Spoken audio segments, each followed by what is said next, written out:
नमस्कार। 45 साल के नितिन नवीन भारतीय जनता पार्टी के नए अध्यक्ष बन गए हैं। आज तो उन्होंने बाकायदा एक बैठक भी ली, जो पार्लियामेंट्री बोर्ड होता है उसकी बैठक ली, उसमें सारे वरिष्ठ नेता मौजूद रहे।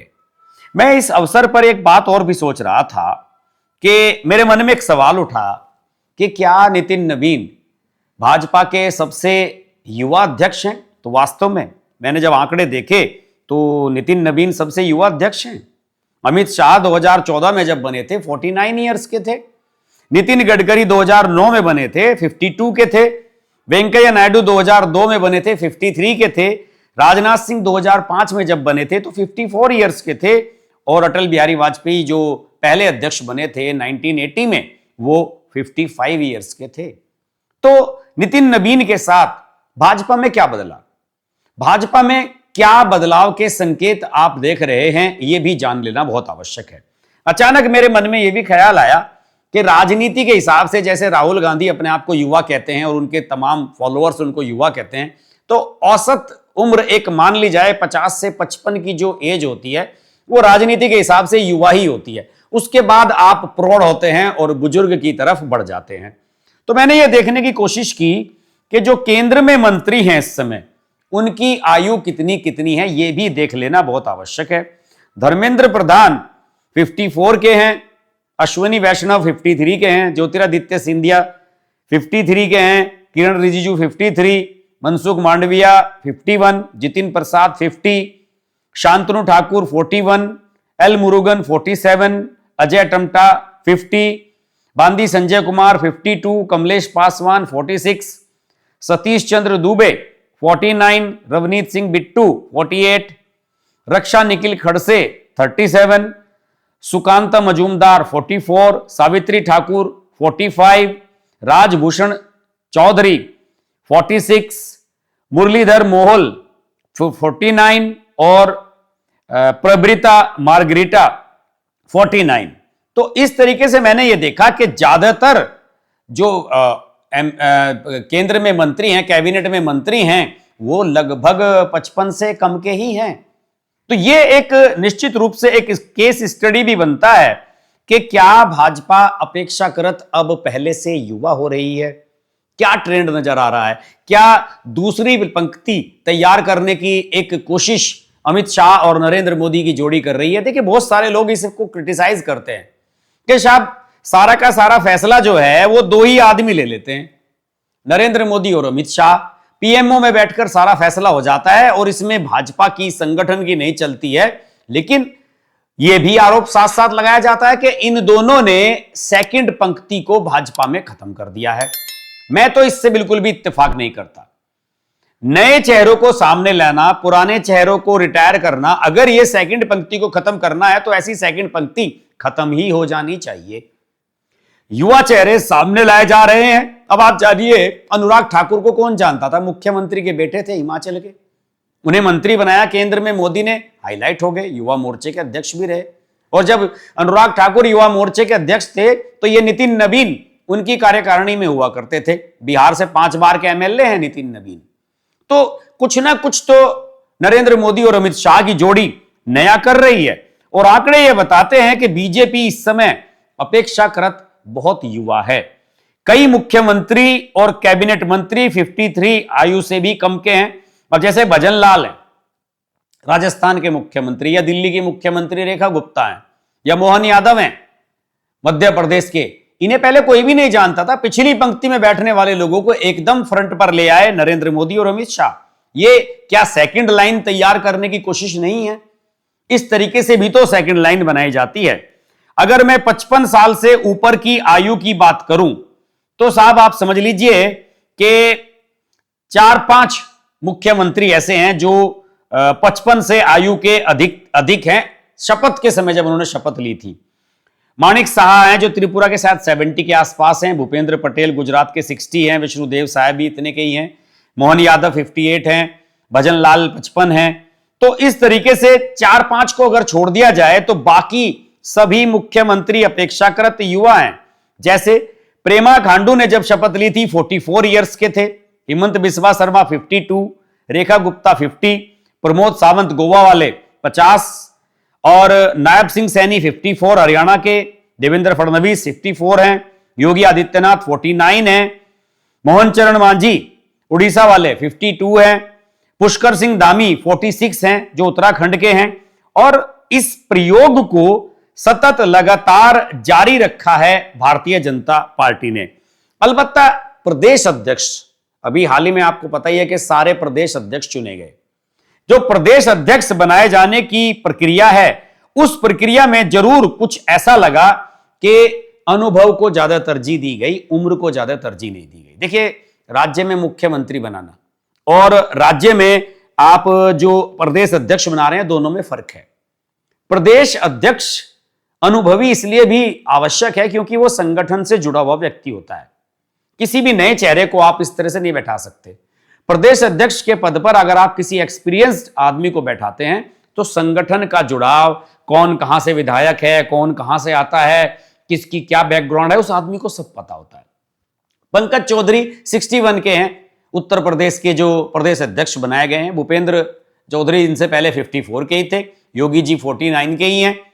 तो यहां पर तालमेल बैठाने की कोशिश की गई कि भाई जो मुख्यमंत्री है उसे बहुत ज्यादा प्रोएक्टिव रहकर काम करना पड़ता है। और देखिए, अगर मुख्यमंत्री गोलियां खाने वाला या दिन भर दवाइयां लेने वाला हो, या पैर में उसके घुटनों में दर्द रहता हो, या बीपी का पेशेंट हो, या शुगर का पेशेंट हो, वो फिर उस तरह से काम नहीं कर सकता।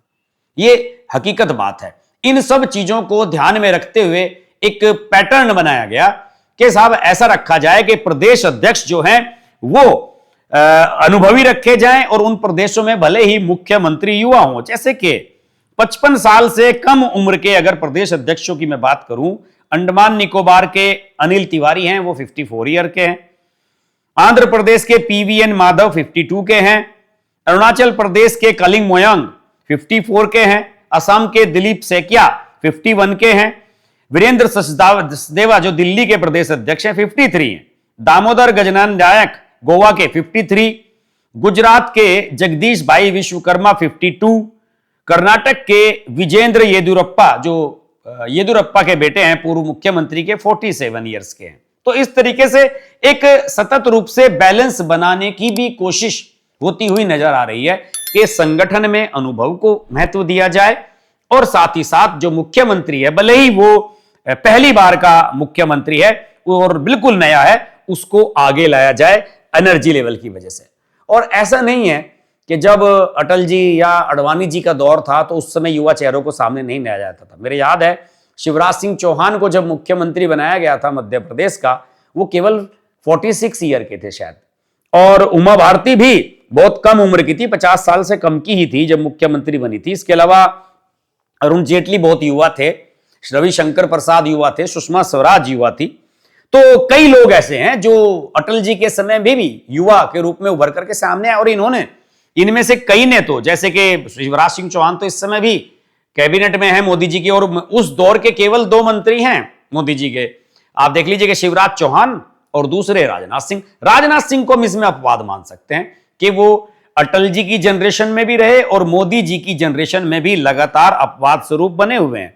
हालांकि बाद में अरुण जेटली और सुषमा स्वराज का निधन हो गया और अनंत कुमार जो कर्नाटक से आते थे वो भी अपेक्षाकृत युवा थे, मोदी जी की पहली कैबिनेट में शामिल थे, उनका भी निधन हो गया था। तो कुछ ऐसे नाम जरूर गए, लेकिन कुछ अप्रत्याशित नामों को नरेंद्र मोदी ने हाईलाइट भी कराया, जैसे कि किरण रिजिजू। नरेंद्र मोदी के दौर से पहले किरण रिजिजू एक साधारण सांसद थे। सांसद तो ये अटल जी के समय में बन गए थे, लेकिन उन्हें हाईलाइट जिस तरीके से नरेंद्र मोदी ने कराया किसी ने नहीं कराया। देखिए, संसदीय कार्य मंत्री जैसा जिम्मेदारी वाले काम उनको दिया गया है, तो क्या इसे आप दूसरी पंक्ति को तैयार करना नहीं कहेंगे? अनुराग ठाकुर, राज्यवर्धन राठौर, स्मृति ईरानी और अश्विनी वैष्णव, कई ऐसे नामों को सामने लाया गया जिन्हें कोई जानता नहीं था पहले। धर्मेंद्र प्रधान, उन्हें इतना हाईलाइट किया गया, संगठन से जुड़े हुए आदमी हैं, पुराने आदमी हैं, लेकिन इसके बावजूद भी उन्हें अपेक्षाकृत उतना महत्व नहीं दिया जा रहा था। और अगर मैं अपवाद की बात करूं, राजनाथ सिंह अपवाद हुए और नितिन गडकरी को एक अपवाद मान सकते हैं जो अटल जी के दौर में भी थे और आज भी बने हुए हैं उसी प्रकार। लेकिन उसके बावजूद भी लगातार कोशिश ये हो रही है कि अनुभवी लोगों को आगे लाया जाए और इसके लिए किसी भी कीमत पर, जैसे मैं उदाहरण देता हूं मध्य प्रदेश का, मध्य प्रदेश में 2023 में जब चुनाव हुए, शिवराज सिंह चौहान मुख्यमंत्री थे। बीजेपी प्रचंड बहुमत के साथ जीती, लेकिन शिवराज सिंह चौहान को केंद्र में लाया गया, सांसद बनाकर 2024 में कृषि मंत्री बनाया गया और मोहन यादव के रूप में एक नया चेहरा वहां पर इंट्रोड्यूस कर दिया गया। और अपने जो युवा चेहरे हैं उनको बैक कैसे करना है, इसका सबसे जीता जागता उदाहरण है उत्तराखंड के मुख्यमंत्री पुष्कर सिंह धामी। पुष्कर सिंह धामी को जब मुख्यमंत्री बनाया गया था 2021 में, तो उस समय दोस्तों बड़ी विकट परिस्थितियां थी। 2 मुख्यमंत्री उत्तराखंड में बदल चुकी थी भाजपा, और उसके बाद दबाव यह था कि भाई 2022 में ही चुनाव होने हैं, 6 महीने का उनके पास समय था। तो उस समय पुष्कर सिंह धामी पर यह कमान सौंपी गई थी। पुष्कर सिंह धामी 2022 में खटीमा से अपने क्षेत्र से अपना विधानसभा चुनाव हार गए, लेकिन उसके बाद भी उन्हें मुख्यमंत्री बनाया गया। और उपचुनाव में जीत करके आए और बढ़िया काम कर रहे हैं। उन्होंने यूसीसी को लागू कर दिया है उत्तराखंड में। तो मेरा मानना है कि नरेंद्र मोदी के दौर में एक काम जो बहुत स्पष्ट तरीके से होता हुआ नजर आ रहा है, वो ये है कि बीजेपी में एक नई युवा सेकंड लाइन तैयार हो रही है। क्रिटिक्स इसको कुछ भी कहते रहे, लेकिन मेरा मानना है कि इस प्रकार के अप्रत्याशित लोग जो पिछली पंक्ति के लोग हैं, उन्हें अगली पंक्ति में ले आना, यह भी आपको अपने कैडर पर भरोसा जताने का एक प्रतीक है और उसका प्रमाण है कि आप अपने कैडर पर, अपने कार्यकर्ता पर कितना भरोसा करते हैं। इसके नतीजे क्या होंगे, इसके परिणाम क्या होंगे, ये तो आने वाला समय बताएगा। हालांकि अगर मुख्यमंत्रियों की मैं बात करूं तो योगी आदित्यनाथ, हेमंत बिस्वा शर्मा और देवेंद्र फडणवीस, इनके अलावा उड़ीसा, राजस्थान, मध्य प्रदेश, इन सब स्टेट्स में जो नए मुख्यमंत्री बनाए गए हैं, उन्हें अभी अपना मादा, अपना दमखम साबित करना बाकी है। लेकिन समय के साथ सब कुछ संभव है। हो सकता है कि आने वाले समय में और अधिक तरीके से वो निखर के आए, लेकिन उसके लिए केंद्र का, आपके हाईकमान का आपके ऊपर विश्वास होना बहुत ही आवश्यक है। आज के वीडियो में इतना ही। वीडियो अच्छा लगे तो लाइक कीजिए, शेयर कीजिए। चैनल को अभी तक सब्सक्राइब नहीं किया तो सब्सक्राइब कीजिए। नोटिफिकेशन का बेल आइकन प्रेस करना मत भूलें और जुड़े रहें हमारे साथ। नमस्कार।